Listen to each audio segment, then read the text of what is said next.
arsitektur adalah salah satu pembentuk kota. Arsitektur perannya dalam kota besar ya. Kita itu membentuk wajah kota. Arsitektur harusnya berintegrasi dengan kota ya. Jadi sebenarnya arsitektur adalah sebuah sesuatu yang sifatnya komprehensif dan sangat punya pengaruh terhadap pembentukan sebuah kota.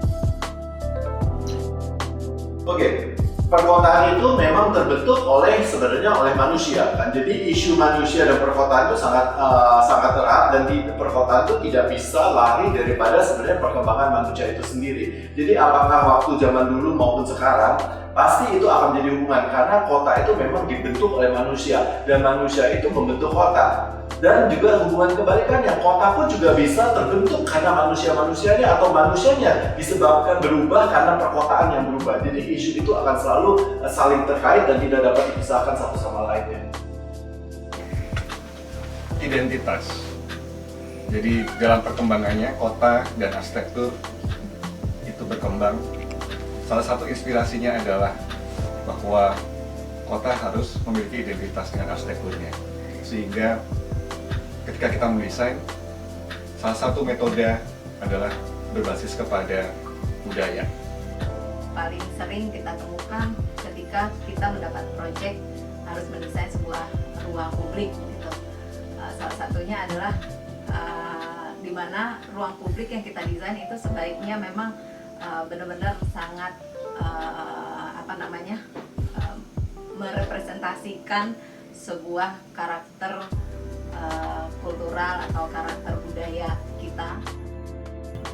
Banyak kan kota-kota yang memang jadi maju karena arsitekturnya juga kemudian berkembang.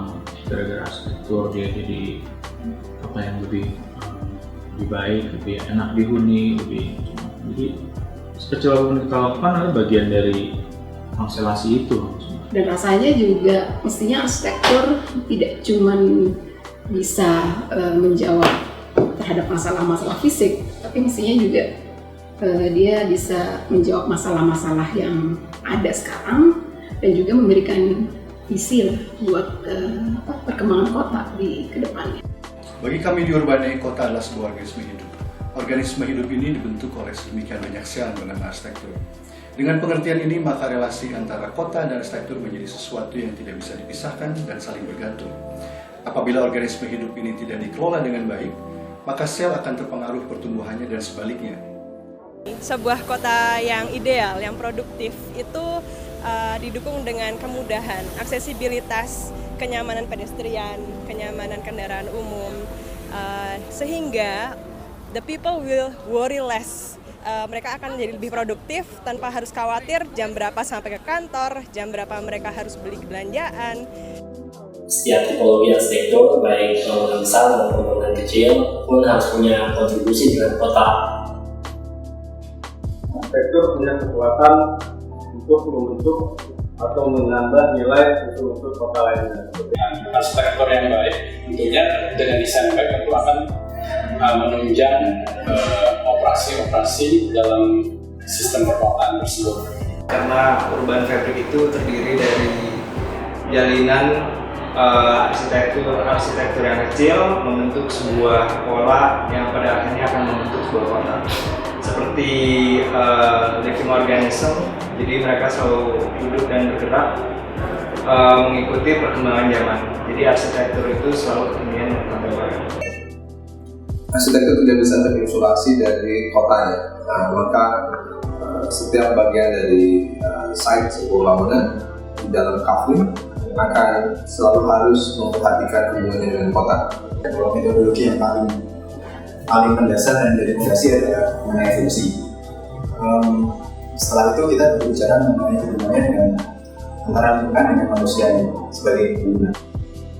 Sebagai sampel adalah ketika pembangunan kota yang secara masif, yang tidak terlalu memikirkan masyarakat yang kurang beruntung, terkadang tersingkirkan dan tidak terolah sama sekali. Nah, kita ingin salah satu sampel yang kita simpan ini adalah sebagai contoh yang bagus untuk masyarakat. orang yang mungkin kurang beruntung tetapi bisa memiliki potensi yang cukup baik dan sangat berkualitas juga secara arsitektur. Arsitektur harus bisa merespon atau juga bahkan beradaptasi dengan kota di mana lokasi arsitektur itu sendiri. Arsitektur itu sendiri juga harus sesuai, harus bisa menyesuaikan dengan konteks secara makro, bahkan bisa secara global ya. Arsitektur memiliki peluang dan potensi untuk menjadi trigger yang positif di skala kota karena komponen-komponen yang dimilikinya bukan hanya berpengaruh secara fisik tapi juga sosial, budaya, ekonomi, dan lainnya. Kita sebagai arsitek seharusnya bisa menjadi menggawangi agar ruang terbuka hijau selayaknya dapat diaplikasikan secara optimal di khususnya di Jakarta. Kita menganggap bahwa arsitektur itu pada akhirnya bukan hanya sekedar menjadi fasilitas saja, tapi juga akan menjadi identitas dalam membentuk suatu kota. Itu kan sebuah wadah untuk berinteraksi masyarakat kota itu sendiri. 3 hal lah mungkin saya bilang sustainability development itu, environment-nya, yang kedua sosialnya, dan ekonominya. Karena setiap kota mempunyai soul atau jiwa, kalau kita arsitekturnya mempunyai jiwa juga. Jadi itu sangat penting dan arsitektur itu sangat berhubungan dengan kota.